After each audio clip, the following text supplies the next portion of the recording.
In our first module of this course, we're just going to discuss some of the what I call basic plant principles. What they are some core things that you need to keep in mind about plants throughout this semester as we discuss all the nuts and bolts of how plants work. And the very first one that we're going to deal with today is the size of plants, or the many different sizes that plants come in. This microphotograph depicts many different species of what are known as diatoms, which are basically microscopic single-celled plants of a sort. They photosynthesize like plants do, but they lack what we call vascular tissue, which means they lack veins and arteries, and they are just single-celled. These are the types of plants that are known as algae, of single-cell type algae, and they make up the vast majority of the plants in the world, and they're found predominantly in aquatic environments. And these indeed are the plants that are mainly responsible for producing the bulk of the air that we breathe, or the oxygen in the air that we breathe at the very least. Now, we're not going to be concerning ourselves with algae in this course. We're more concerned with what are called terrestrial plants or vascular plants. This photo depicts the smallest of the flowering plants, and this is referred to as, by common name, watermeal. This is an aquatic plant. It flowers, and one plant is one of these little tiny green specks here. And so this is a very small size plant. It's a complete individual plant that will actually flower. Plants, as I'm sure you're aware, come in much larger versions than watermeal, and the biggest of those are the giant sequoia trees found in the Pacific coast of the United States. This gives you some idea of the scale that we're talking about with these trees, many of which are thousands of years old in these old growth forests. And you can see with the car park next to it, this is not photoshopped. This is an actual tree growing in California. And these trees can routinely reach heights of greater than 250 to even over 300 feet in height. And so, we have plants that range anywhere in size from 1 millimeter all the way up to trees of greater than 300 feet. So quite a broad range in terms of the sizes that plants come in.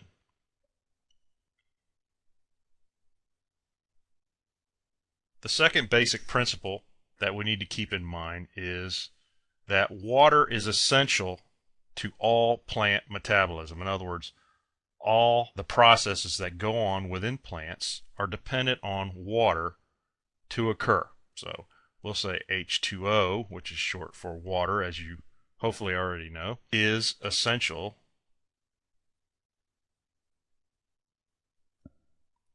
to plant growth.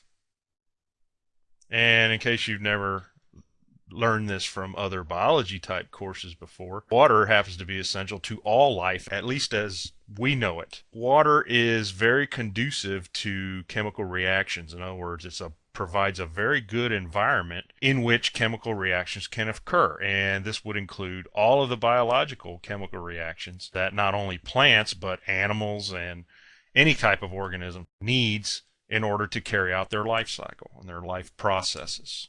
So water is very important to plants. 90% of the problems that you're going to encounter in growing plants, whether you end up in the golf industry or the landscape industry or anything related with agriculture or with plants in general, 90% of your problems can be traced back to water issues, either too much water or, more commonly, not enough water. And more nowadays, as we're seeing with things like the recycling of wastewater, you can run into water quality issues as well, in terms of things like too many salts in the water, which can potentially be harmful to your plants. Principle number 3 is what makes plants plants, and it is a process called photosynthesis.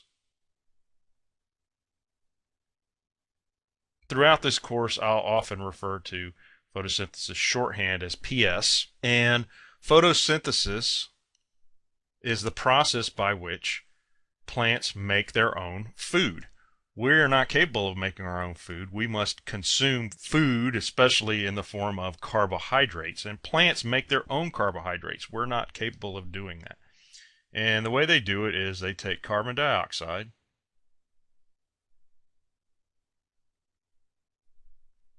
together with water and energy in the form of sunlight, and through the process of photosynthesis, they use it to produce, luckily for us, oxygen, which is the oxygen in the air that we breathe, and carbohydrate or sugar. Now, we've introduced one shorthand here for photosynthesis. I'm going to introduce another right now, and that is CHO. CHO equals carbohydrates, or carbohydrate. Most notably, 9 times out of 10, at least when we're talking about photosynthesis, we're talking about carbohydrate in the form of sugar. And the CHO is shorthand for carbon, hydrogen, and oxygen, which make up the chemical structure of sugars. Now, we're going to go into much greater detail about photosynthesis and how this process works in plants in the modules to come. Our next principle of plants is that plants, in addition to photosynthesis, plants also carry out respiration. And respiration is, we're going to see later in the course, virtually the exact opposite of photosynthesis, and I'll often refer to respiration shorthand as RX. Respiration's overall process is the taking of sugars, which the plants have made themselves, plus oxygen,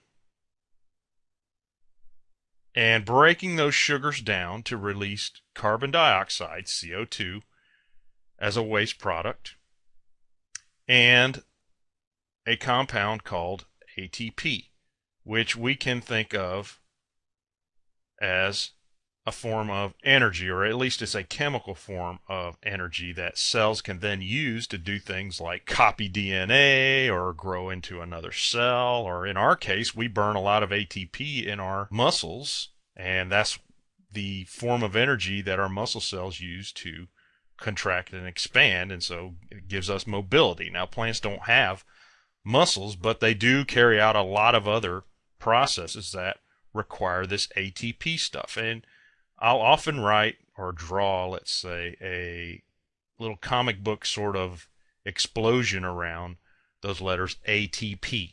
And we can think of ATP as being the short-term chemical form of energy within plants and within all living organisms for that matter. Cells need ATP in order to do work. So there's 4 basic principles.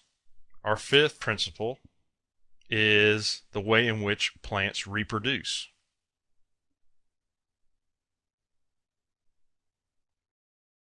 Plants can reproduce, unlike most animals, in a couple of different ways. The most common form of plant reproduction is what's called sexual reproduction, which involves the combination of a so-called sperm cell plus an egg cell, and this will later develop into what is referred to as the embryo, which is found in a plant's seed. There are a couple of different flavors of sexual reproduction that go on in plants, depending on what type of plant we're talking about, and we'll get into the details of that later in the course as well. But it's important to note also that plants may also reproduce asexually. Asexual reproduction usually is a result of what we would call simple division. In other words, taking a cutting of a plant like we often do with ornamental plants, or like we do when we cut slabs of sod out of an existing field of turf grass, for example, or possibly you might be familiar with the process of sprigging a golf green to establish grass on it. Basically, it all involves taking fragments of one plant and transplanting them somewhere else. In the case of asexual reproduction, what we end up with are genetic clones of the original plant. In other words, they're genetically identical. And sometimes for us in ornamentals particularly, it is a desired trait to have plants that are very, very close to each other in appearance. And that just allows us to have consistent growth patterns, consistent harvesting dates, possibly in some agricultural crops. And so asexual reproduction, although it does occur in nature, for the most part is going to be carried out by man in some form of agricultural setting. They are solely reliant on a system of chemicals called hormones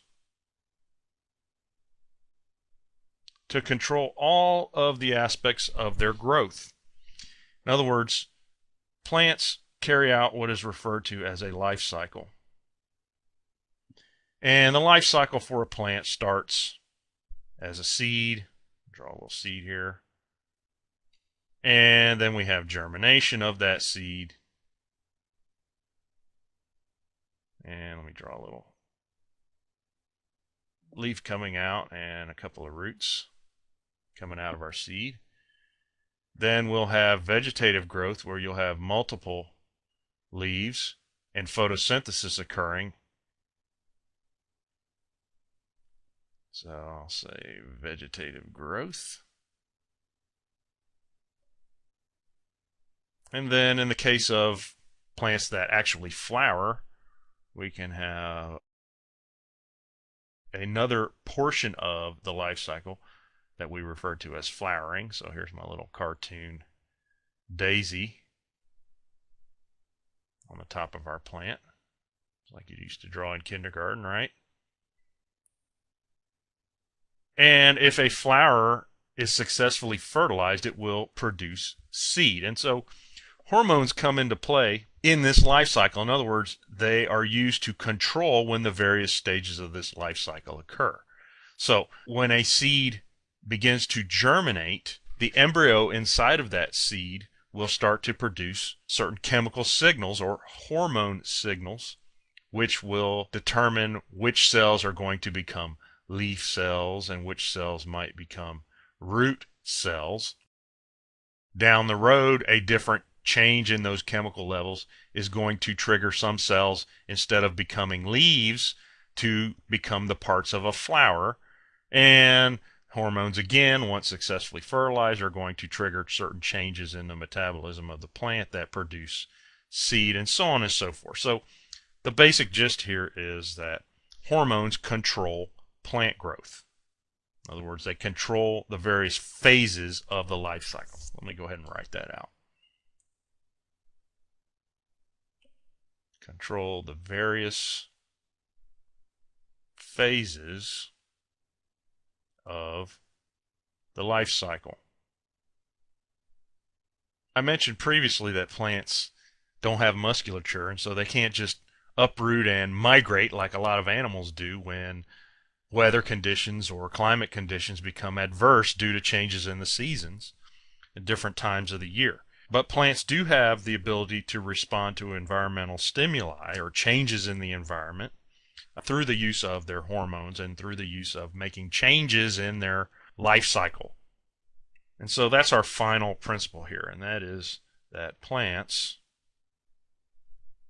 can respond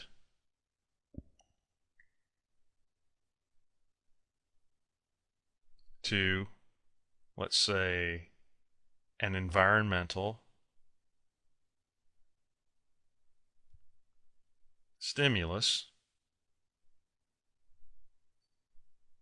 and they often do this to be able to deal with, again, changes in climate or changes in seasons. For example, a great many plants will complete this entire life cycle here within a matter of months. In other words, they'll germinate, they'll flower, and then they'll produce seed to complete their life cycle in a very short period of time.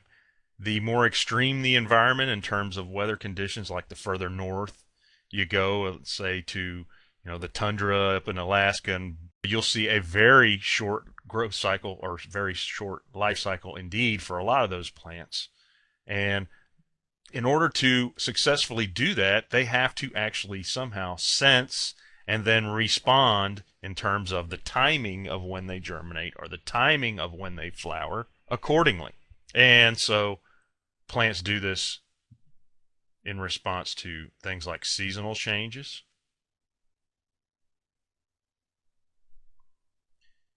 But they'll also do it to a number of other adverse conditions.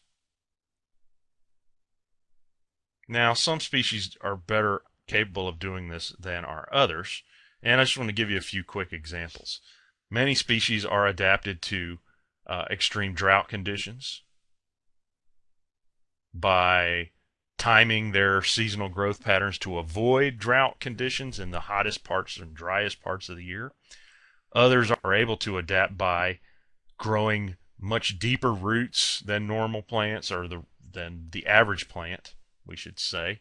Some will also store water in unusual ways by growing modified types of stems or maybe even modified types of leaves. On the opposite spectrum, plants often have to deal with too much water or flood conditions. Additional adverse conditions would be things along the lines of insect attacks, possibly even grazing by other animals, large animals, I guess we should say. And just in a general sense, we could just say various types of damage to the plant.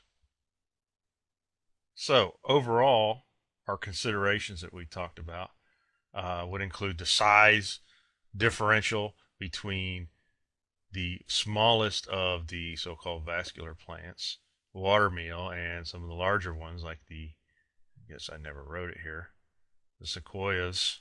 Broad difference in sizes. The rest have to do more with metabolism. Water is essential to plant growth. It's essential to all of these processes like photosynthesis and respiration.